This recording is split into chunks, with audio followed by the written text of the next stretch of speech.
Has your instructor ever told you that you have too many quotes in your essay and you need to summarize your sources more often than you quote them? If so, then this video will give you tips on how to take any source material and summarize it in your own words. While all students are asked to summarize material across the curriculum, many don't realize that writing a good summary actually starts with reading. Before you read any article, make sure that you understand your purpose for reading it and preview the text, asking yourself questions like, what does the title imply? Who wrote the article? And how are they connected to the topic? Are there any subheadings that break the focus of the article into smaller parts? While you are reading, adjust your reading speed to fit the difficulty of the text. Make sure that you understand the author's thesis. What main points does the author use to support that thesis? Are there unfamiliar words in the text that prevent you from understanding an important aspect of the article? If so, look them up. Keep these things in mind as you move through the article. Finally, when you are done reading, make sure that you understand what you have read.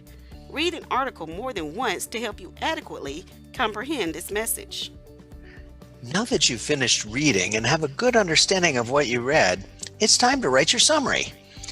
To write a good summary, remember the following.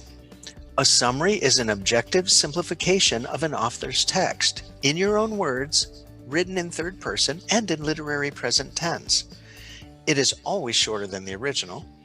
It introduces the author of the text, uses a verb that expresses the author's purpose, and presents the author's thesis. Finally, it should include only the author's major supporting details. Now let's examine a few of these aspects in more detail. A summary is an objective overview. In other words, it does not contain your opinion. A summary is also in your own words. That doesn't mean changing a couple of words here and there. A summary is your overview of any text. We want to hear your voice, as if you were sitting across from us, explaining the author's position. Summaries are also written in third-person point of view. In other words, you will use pronouns like he, she, it, they, and nouns like people, students, researchers, etc. throughout your summary. You should never refer to yourself, I, me, mine, we, or to your audience members, you all, we, at any point during the summary. Your summary will also be written in literary present tense. This means that whenever you refer to what the author says in the article, your verbs will be in present tense. Instead of saying Smith felt strongly that attendance should be taken in college classrooms, you should write Smith feels strongly that attendance should be taken in college classrooms. Now most students know that a summary of an article is shorter than the original version. Make sure though that the shortened summary contains only the major points that the author uses to support the thesis of the article. Avoid minor details.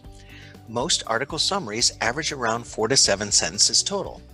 With that said, your summary may vary depending on the size of the original text or the parameters of your assignment.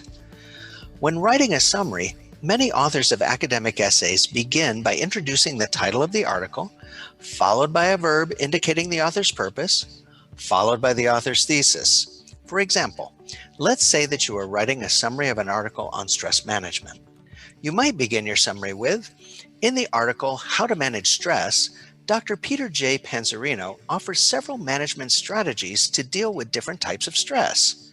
Notice that this sentence introduces the title of the article, names the author, uses a verb to indicate the author's purpose, and states the thesis of the article. So keep these tips in mind while you are composing your summary. Overall, your completed summary will look something like this. It will start by introducing the following: the title and the author of the article, a verb that indicates the author's purpose, and the author's thesis. The remaining sentences will include major details that the author uses to support his or her thesis. Of course, if your summary is in the middle of a paragraph, the use of transitional elements before and after the quote is essential in connecting ideas within the paragraph and in connecting the summarized information to the main idea of the paragraph. Do you have any questions about summarizing source material?